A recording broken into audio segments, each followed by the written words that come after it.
Hi, I'm Mike Shearer, Executive Editor of the Columbus Dispatch and Dispatch.com. And this is From the Editor, our weekly podcast discussing our Sunday cover stories in the Dispatch and online, of course. And here today with me again is Sheridan Hendrix. Welcome back. Thanks for having me.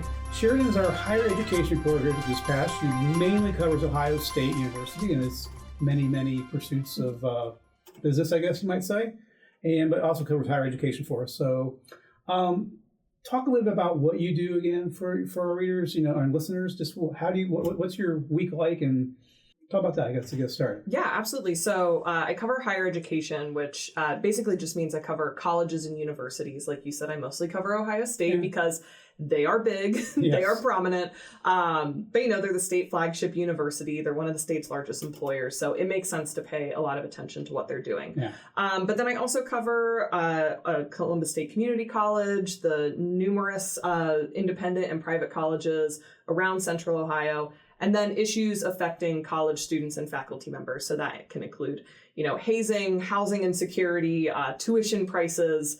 The list is endless. The story well is deep. Okay. And one of those stories involves something that happened 15 years ago, the last time my alma mater, Ohio University, played Ohio State. And I grew up here in Columbus, and I was always a Buckeyes fan, but went to OU for the journalism program there. So I actually went and attended this game on September 18th, 2010. And I don't think many of us expected a great football game that day. OU's program's gotten a lot better since then. But we had some fireworks before the game started that have really stuck with us all and as a memory. And that is when the Bobcat mascot, Rufus, tackled Brutus. I think it was in the north end zone. I was sitting down that way that day, and everyone was like, holy cow. We were stunned, aghast in the crowd. What just happened? And so Sheridan has taken the time here this summer to go back and really kind of try to bring this whole story back together, including, I think this is really the first interview with Brutus. Is that correct? It is our first interview with Brutus. Okay. Yes, Sean Stazen, who was the student at the time portraying Brutus that day, when everything kind of blew up afterwards, as I'm sure we'll get into, the university was like, hey, please, let's just keep this on the down low. We'll handle it. Don't talk to the media. So Sean has only, as far as I can tell, spoken twice, once to ESPN or to The Athletic in 2020, and then to us in 2025. Okay. So we're going to kind of walk through this. What I did not really remember or didn't see, I guess, because I was on the north end of the stadium, this actually began, and this is a long plan too here. So I'll let you kind of walk through this too, but this began before the tackle in the north side of the field, north end zone area. So talk about that and the Rufus who declined to participate in this story this time around. Tell us how this all came to be. Yeah, so this was not a spur-of-the-moment decision by any means. This was something that was premeditated at least a year out. So Brandon Hanning, who was portraying Rufus that day, he was at the time an Ohio University student. And he was watching a game on TV, a football game, and basically decided a couple years before he got into college, I want to beat up Brutus. Like that is my goal. That is my dream. So from there, it kind of took on a life of his own. Brandon did not speak to me for this story, but he has spoken to many other news outlets over the last 15 years. So thankfully, we do have a pretty good idea of his story and his thought process from his countless other media interviews. Okay. But yeah, he really was inspired to beat up Brutus. And he was like, what better way to do that than becoming the mascot and getting a chance to do it inside Ohio Stadium? So his goals were kind of twofold. He wanted to beat up Brutus, and he wanted to get on the former TV show Tosh.0. Which was kind of an online video redemption show. So he was like, if I can become Rufus the Bobcat and get a chance to do this, I'm going to be able to do my two goals in life. So when he was a freshman at Ohio University, he tried out for the Bobcat team, knowing that the following year Ohio University would be playing Ohio State in the stadium. He makes the team, he gets in the suit. He, as far as we can tell, did pretty well on the team, had some other opportunities to portray Rufus at football games, basketball games. There's a YouTube video that I found of him, kind of beating up another mascot in almost preparation for this. And he wasn't, as far as we can tell, wasn't supposed to be the Rufus going to Ohio Stadium that day. But he gets the opportunity to go do it. He gets in the suit, and it kind of led up to that exact moment. And what I learned in your story, too, is the mascots usually meet before the game. In this case, Rufus was not present for where that normally happens. Yeah, and you know, there's a long tradition of mascots. There's a very deep tradition and lore with mascots. So, you know, there's a lot of pride and excitement in getting to portray these characters. So at least at Ohio Stadium, typically mascots get together beforehand. They get dressed in the same room. You know, they exchange some, you know, maybe swag with each other, take some pictures, you know, say, hey, if you need to use the bathroom or, you know, anything on campus, you know, let me know while you're here. But yeah, when Sean Stazen showed up to get dressed for his Brutus appearance at Ohio Stadium that day, the Bobcat was nowhere to be seen. So, which we thought was a little weird, but had no idea what was coming just a few minutes later. Okay, and so for those, I think most of our readers probably know this, but the Buckeyes enter from the south end zone area on, I guess, the east side, southeast side, and Brutus carries out the flag. Mm-hmm. So Stazen's getting ready to do this, and kind of walk us through what happens, as you say, 30 seconds of chaos here. Yeah, so Sean and a male cheerleader, they hold this massive Ohio State flag, and they are running diagonally across the field. Mm-hmm. So they are bracing themselves. I mean, this flag is big, so it's a lot of weight, too, when you're carrying it. So they are running out onto the field. The band is playing. The football team's running out behind them. Like, it is an exciting moment if you've ever been inside Ohio Stadium. So Sean was telling me the story that, you know, he's running out onto the field, and you have to remember he's in a mascot costume. He's wearing a big Brutus head. He's wearing a big Brutus head, so his field of vision is not what it would be if he didn't have the head on. But, you know, kind of out of the periphery, he sees Rufus running towards him. And at first he's kind of like, what is this? Like, why is Rufus on the field? This is our entrance. Yeah. And pretty quickly he realizes, oh man, like this guy's trying to screw up our entrance. So he sees Rufus start trying to, you know, lunge towards him and tackle him.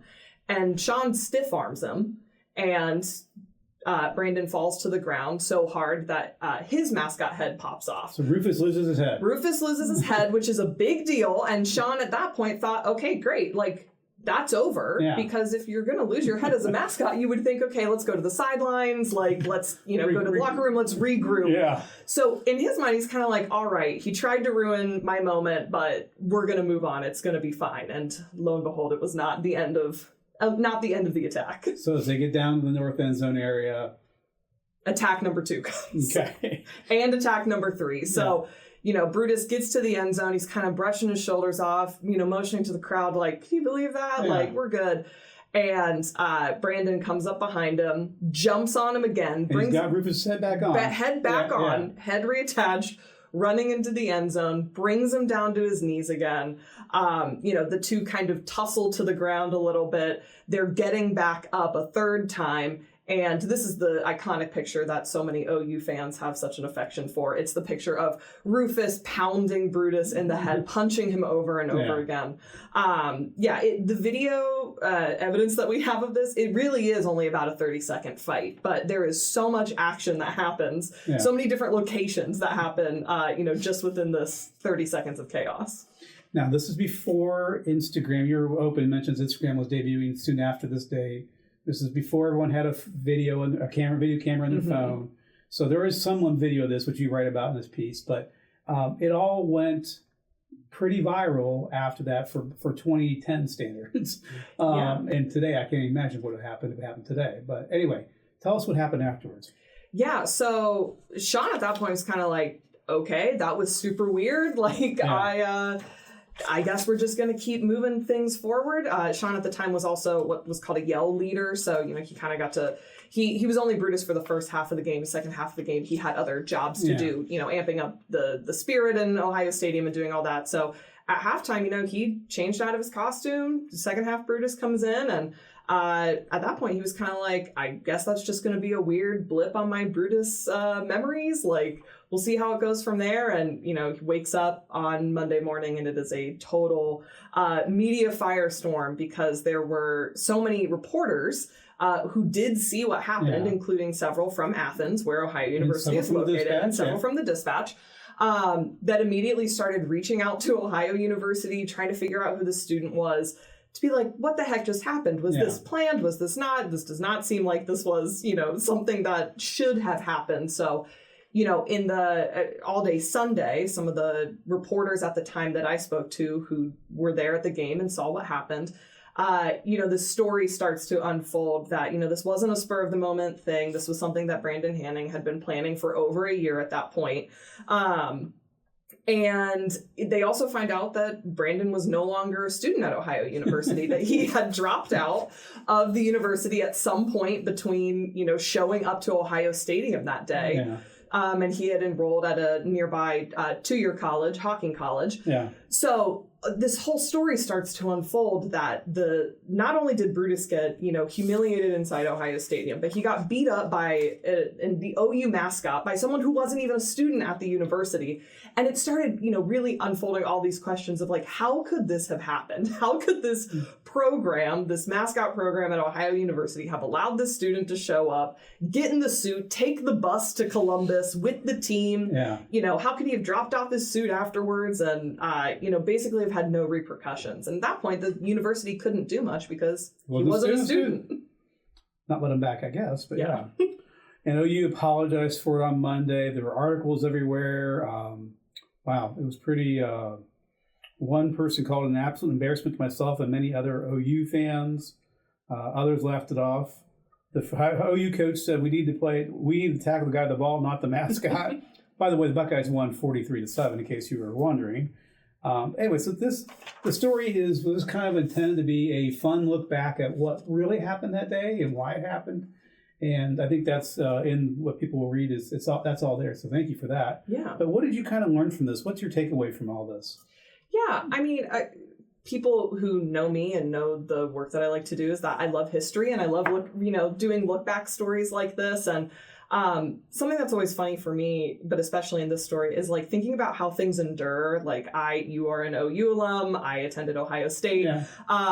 It's something that is in this like Ohio college rivalry lore, even though Ohio State and OU do not play each other very often on the gridiron. But, there is this kind of affection for each other and for our schools. Yeah. And but it's definitely deep in the lore between these two schools and what happened. So I just really enjoyed getting a chance to talk to so many people who were around that day, who were at Ohio Stadium that day, calling up some folks and saying, oh my gosh, I can't believe that people are still talking about this 15 years later. I'm sure some Ohio State fans would love to never talk about this moment again. And some OU fans will continue to stoke the flame as long as possible. Yeah. But it is a very silly moment. It's a silly 30 seconds in Ohio State history. But it's something that we're still talking about 15 years later. So I love how this random moment has really cemented itself in our school's histories. And I'm going to be really excited to see what happens during the game on Saturday. I hear that they have some fun plans to commemorate the moment. Okay. So we will see what happens then. Well, that's interesting because Ohio State didn't want to talk about it 15 years ago. No, they did not. But I think there's some they're looking at it in jest now. Okay. All right. So, and I really was struck here, Stazen very much wants everyone to understand that he got the first hit on Rufus when he was first attacked or approached, however you want to phrase it, by Rufus. So that's a very important part of the story to him. Absolutely. Yeah. Sean, super nice guy, still gets a kick out of it. Being Brutus was a real highlight for his college career. He's still local to Columbus, still enjoys watching the Buckeyes now. And he looks back on it and laughs on it still, loves to tell the story. Your one fun fact, I'm the Brutus that got beat up by Rufus. But he's very humble in the moment, but is there was one hit first, and it was mine. And Brutus did not lose his head. No, he did not. And he was very thoughtful about how they fought to make sure that the magic of Brutus could remain. All right. Well, I can't wait to see what happens when the Bobcats and the Buckeyes square off here in a few days. Again, at Ohio Stadium. And I'm kind of intrigued by your tease there a minute ago. Yeah. So we'll see what may happen here at the Horseshoe next time. But thank you, Sheridan. Thanks for having me. All right. Appreciate it. And thanks to all our listeners out there and viewers. Appreciate you. And we'll be back again next week with another edition of From the Editor. Thanks.